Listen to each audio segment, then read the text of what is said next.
Okay, so this is like the third time that I've filmed this trying to get my thoughts together. Hello folks, and welcome back to Around Our World in 80. Today I thought I would do a little bit different of a blog. If you look at our blog a year ago, give or take a couple days, we actually announced on our blog that we were expecting Ray. And because Mother's Day is this coming Sunday, I thought that I would do a little bit of a different blog where I'm just kind of chatting with y'all, giving you guys some of my thoughts on motherhood. I've done this a couple times just like with written blogs since we found out that we were going to be having Ray, but I thought this time I would do a video. And in true mom fashion, I'm doing this with my child on the floor, playing with her toys. So if you hear background noises, that's why. So as I've been thinking over the last year or so and just thinking about motherhood, there was actually a theme that kind of came about, so to speak. If you have read my past blogs, you know that I was not the kid in high school that like dreamed of her wedding or dreamed of what it would be like to be a mom or have a family. Like I was way more interested in having adventures and science, and I wanted to be an astronaut, and I was very much more focused on me. And God thankfully has changed that and made my focus a lot more about others over the years. On that same line of thinking, so like I, meet Jared in college, and I had never really considered marriage. Like I didn't really date that much in high school. But there was just something about Jared that when I thought about marrying him, it gave me this very unnatural peace that I really hadn't felt before. When you're in college and you're dealing with all of the what am I going to do with my life type questions, I really struggled with a lot of those. I was struggling with my identity and what I wanted to do, and typical teenage and early adult things, questions. So like when I met Jared and I had that kind of feeling, like I knew that this was definitely like what God wanted me to do. And what I found was when I let go of myself and all of those things and embraced marriage, what I gained in a relationship as husband and wife was far and above what I lost as being single. And that's kind of where I am today.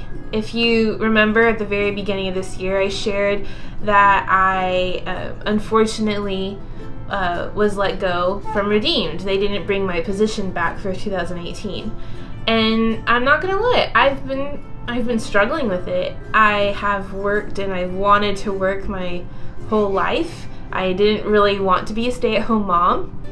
And so I've been struggling with what that looks like.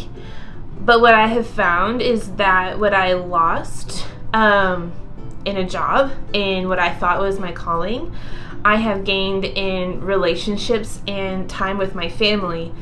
And it's been, again, far greater than what I've lost. And that same thing definitely translates into motherhood. I also struggled with the idea of being a mom. I just knew the amount of responsibility that being a parent comes with. I mean, God's entrusting you with somebody to teach them the things that, are important, to teach them about Christ and to teach them about responsibility and honesty and authority and generosity and like all these character traits that I would love for my adult children to have. And that's a heavy load to bear sometimes. Not to mention the lack of sleep, and it's very difficult to get to the grocery store. As I've gone through motherhood, I've realized that what I lost in being a kidless adult, I've gained in so many other ways where we just have these moments where it's the three of us and we're all just laughing and playing together, and we wouldn't have had that had we not had Ray. I've seen this in her growing up in the short 6 months.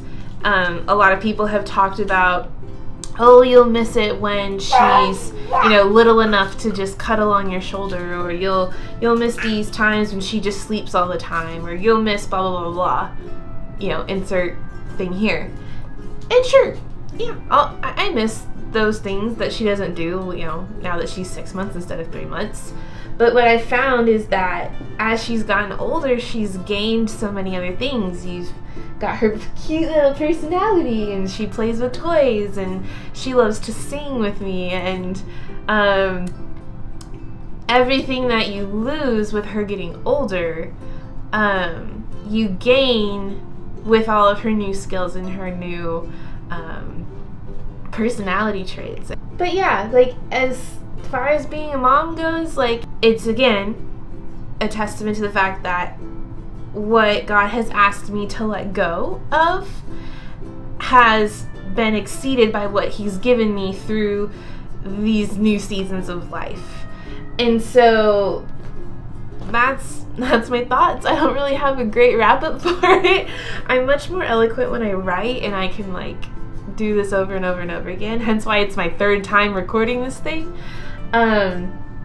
But that's what motherhood has taught me, and it's reminded me of, because I've struggled over the past few months with what's next and what does the season of life look like.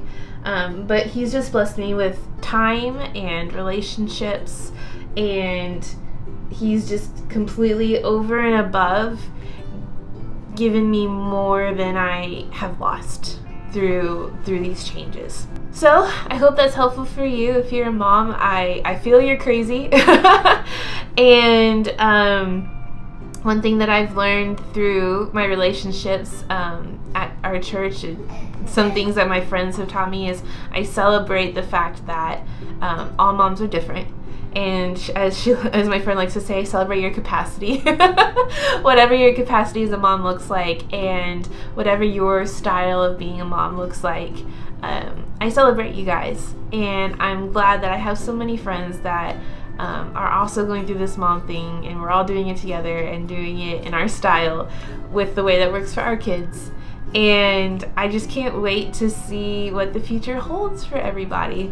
So happy Mother's Day, everybody. Happy Mother's Day to my mom. Thank you for being not only an amazing mom, but also an amazing grandma to Ray. And until next time, we'll see you guys later. Bye!